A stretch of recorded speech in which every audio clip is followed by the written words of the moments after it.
Hola, hoy quiero hablarles como si vendrían al consultorio luego de un evento cardiovascular, como por ejemplo un infarto.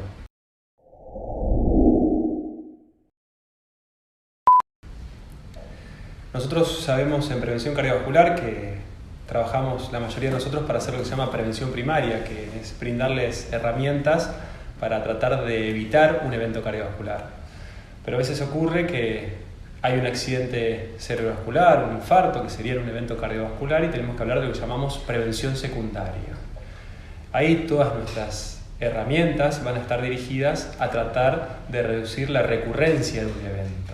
Lo primero que tenemos que hacer es entender un poquito por qué sucedió esto, y esto suele suceder por un proceso que se llama aterosclerosis. La aterosclerosis, que a nivel popular se cree que es del territorio cerebrovascular, suele ser generalizada, sistémica, no suele afectar solamente las arterias cerebrovasculares, sino también puede afectar las arterias del corazón, o llamadas arterias coronarias, la aorta abdominal, como así también las arterias de los miembros inferiores o de las piernas. Entonces, el primer concepto que tenemos que tener en claro es que la aterosclerosis es sistémica y afecta en distinta medida las distintas arterias del organismo, y de acuerdo a qué lugar afecte es el síntoma o lo que podemos llegar a sentir. Por ejemplo, como dijimos anteriormente, si afecta a las carótidas podemos hablar de un accidente cerebrovascular, podemos hablar de un infarto o la necesidad de una revascularización a nivel de las coronarias, como por ejemplo la necesidad de bypass coronarios, o de una angioplastia coronaria, o también de la angina de pecho, como así también podemos hablar de lo que se llama claudicación intermitente o dolor en los miembros, que por ahí necesitan o de ciertos tratamientos o de la revascularización de alguna de las arterias de las piernas para mejorar el flujo sanguíneo y no tener síntomas, ¿sí? Entonces, primer concepto a tener en claro es que la aterosclerosis es sistémica, como así también tenemos que conocer que es un proceso que es crónico, que lleva décadas en las cuales progresivamente se va acumulando la grasa en las arterias hasta que luego forma lo que se llama una placa de aterosclerosis, donde hay un centro que es graso o lipídico, que se le llama, con una cápsula que la protege y está en contacto con la arteria, que esta cápsula puede tener distinto grosor de acuerdo al tiempo que lleva o depende también de qué tipo de placa de aterosclerosis tengamos. Eso progresivamente va a ir generando una obstrucción de la luz. Cuando se genera una obstrucción crónica de esta arteria, por ejemplo, en una de las arterias del corazón, en las coronarias, puede generar, frente a un aumento de la demanda del corazón, como un ejercicio, un esfuerzo o alguna emoción, un aumento de la demanda de la cantidad de sangre, de oxígeno, y generar una isquemia o disminución de riego que puede tener como síntoma un dolor de pecho, y eso es llamado angina de pecho. Cuando esta obstrucción crónica afecta a las arterias de las piernas, tenemos dolor en las piernas, y así sucesivamente. Pero también tenemos que saber que a veces estas placas de aterosclerosis pueden tener crecimientos súbitos. Esta cápsula que las recubre, cuando son muy delgadas, son más proclives a tener lo que se llama un accidente de placa, una lastimadura, una lesión de esa placa, que a veces puede ser gatillada por distintas cosas, como alguna situación estresante o alguna emoción vivida muy fuerte. Lo que hace es exponer todo lo que está debajo de esta cápsula, que es grasa, y genera un proceso inflamatorio y trombótico. Trombótico es que se van pegando distintas plaquetas y generan como un tapón, y ese tapón genera un crecimiento muy rápido de esa placa con una obstrucción de la luz de esa arteria que puede ser total, que ese es el caso, por ejemplo, de un infarto, cuando hay una obstrucción total que necesita una apertura rápida de esa arteria, o subtotal con síntomas nuevos que empiezan de golpe, ¿sí? Entonces, simplificando un poco todo esto, recordarles que la prevención secundaria es trabajar en personas que han tenido un evento cardiovascular para evitar la recurrencia, que el fenómeno aterosclerótico es sistémico de todas las arterias en distinta medida, y que este proceso, si bien es crónico, puede tener por momento alguna reagudización con un crecimiento rápido de placa y algún evento que a veces es bastante difícil de predecir. Ahora nos vamos a focalizar en todas las herramientas que nosotros tenemos en la prevención secundaria para reducir las chances de un nuevo evento. Principalmente vamos a hablar del tabaquismo, ¿sí? Ya que es la causa prevenible más frecuente de enfermedad cardiovascular, ¿sí? Debemos saber que la mitad de los pacientes que tuvieron un evento cardiovascular siguen fumando. Este vicio es bastante adherido a la gente y es bastante difícil de trabajar tanto por la misma persona como por el mismo médico. Y tenemos un montón de herramientas que a veces los médicos infrautilizamos para ayudar a un paciente a dejar de fumar. Lo primero que tiene que ser claro es que el paciente debe tener deseos de dejar de fumar, ¿sí? Y ahí nosotros podemos activar ciertas herramientas como lo que llamamos la clínica del tabaco, donde hay un asesoramiento psicoterapéutico sobre el abandono del hábito, sumarle tratamiento farmacológico, donde están los suplementos de la nicotina, donde está cierta medicación como el bupropión o la vareniciclina, que son drogas que van a aumentar las tasas de abandono del hábito tabáquico, ¿sí? ¿Y por qué es tan importante trabajar contra el hábito tabáquico? Porque si nosotros dejamos de fumar, está demostrado que vamos a reducir en un porcentaje cercano al 50% las chances de un nuevo evento coronario. Como así también vamos a reducir en un porcentaje cercano a 1/3 las chances de muerte cardiovascular. Entonces, debería ser nuestra lucha más grande la lucha contra el hábito tabáquico luego de un evento cardiovascular, porque tenemos mucho beneficio si lo logramos. Ese sería el principal factor de riesgo a trabajar. También tenemos otros factores de riesgo que tenemos que tener en cuenta, como el colesterol elevado o la dislipemia. En este caso, la dislipemia, a medida que aumenta el riesgo de nuestro paciente, nuestro valor de colesterol debe ser más bajo. En este caso, cuando hacemos prevención cardiovascular, el valor de colesterol debe ser menor a 55 miligramos decilitros de LDL, que es el llamado colesterol malo, asociado a una reducción del 50% de nuestro colesterol basal.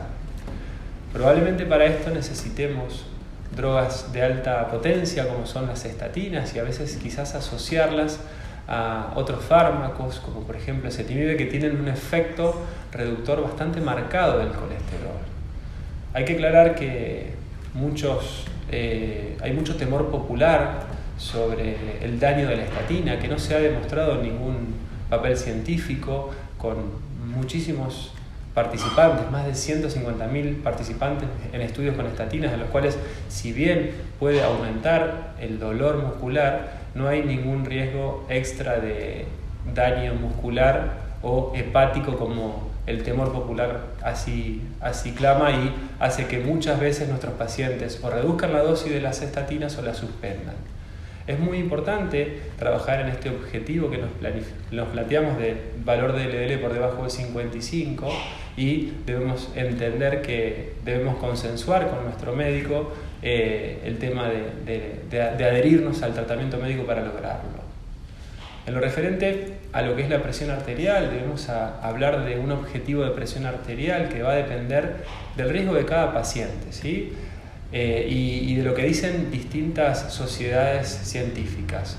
La sociedad americana llevó el umbral de la presión a que esté por debajo de 130/80 o 13/8, mientras que el umbral de la presión arterial a nivel europeo está en los 140/90. Yo creo que debemos aprender a individualizar cada paciente, por ahí los que tienen los pacientes más jóvenes, por ahí poner un objetivo de presión más bajo sería lo adecuado, ya que van a estar más expuestos a este factor de riesgo, y por ahí los pacientes más añosos, con riesgo de hipotensión, ser menos agresivos en el valor de la presión arterial.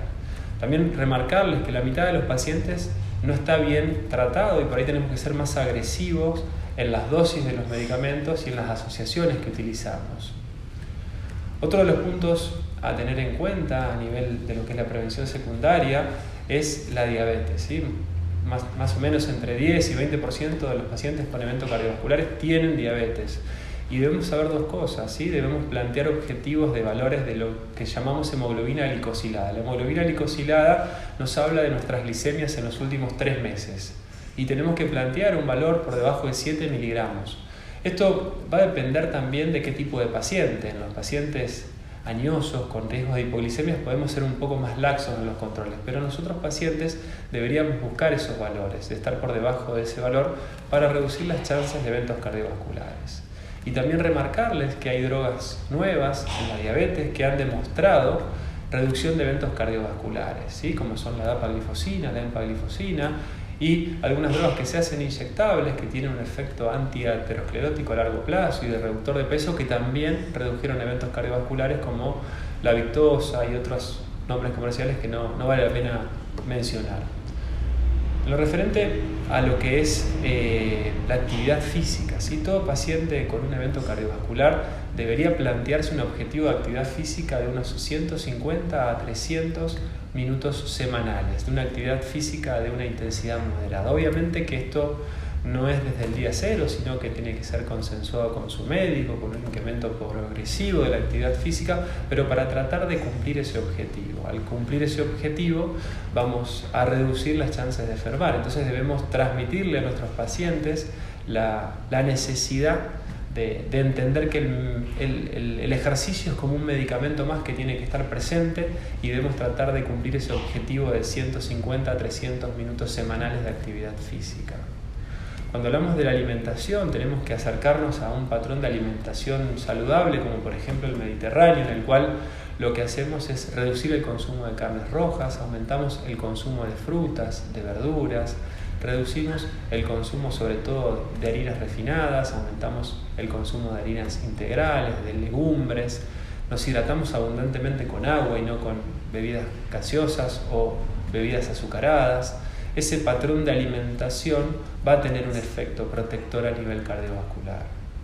También cuando hablamos de alimentación vamos a hablar de peso o de objetivos de peso, vamos a focalizarnos sobre todo en nuestra cintura y vamos a tratar de reducir el perímetro de cintura a un valor cerquita a 94, por debajo de 94 en hombres y por debajo de 88 en mujeres, como para tratar de reducir el riesgo de eventos cardiovasculares. También debemos recordar los factores psicosociales y trabajar un poco para reducir esa carga de angustia y ansiedad que a veces pueden ser el gatillo de la enfermedad cardiovascular, que a veces necesitan un poco de tratamiento con un psicólogo específicamente y a veces necesitan replantearse algunas cosas los pacientes, ordenar sus prioridades y poner la salud como una de ellas. ¿Bien? A veces lo que nosotros hablamos con los pacientes en el consultorio es acerca de la rehabilitación cardíaca, que lo que hace a través de un mejor control de los factores de riesgo es reducir las chances de enfermar. ¿Cómo lo hacemos a esto? Ahí tenemos un entrenamiento físico que está supervisado, individualizado, en el cual a los pacientes le vamos a tomar la presión arterial, la frecuencia cardíaca, vamos a ver el comportamiento durante el ejercicio, como así también vamos a adaptarlo a su patología cardiovascular, a sus antecedentes ya sea de ejercicio. Vamos a tener una nutricionista para ayudar con este patrón de alimentación, para tratar de mejorar los hábitos cotidianos de la alimentación, como así también a veces tenemos asesoramiento psicológico para los pacientes que tienen o cargan un nivel de angustia o de preocupaciones o de temores elevados después de un evento cardiovascular.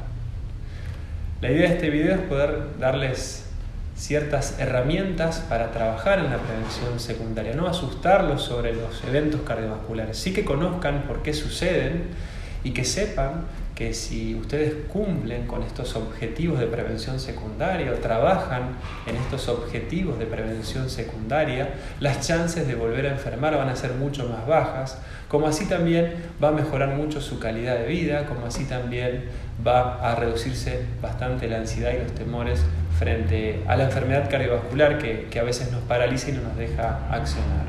Entonces, quiero que a través de este video ustedes conozcan estos puntos necesarios a trabajar y puedan reducir las chances de enfermar. Muchas gracias.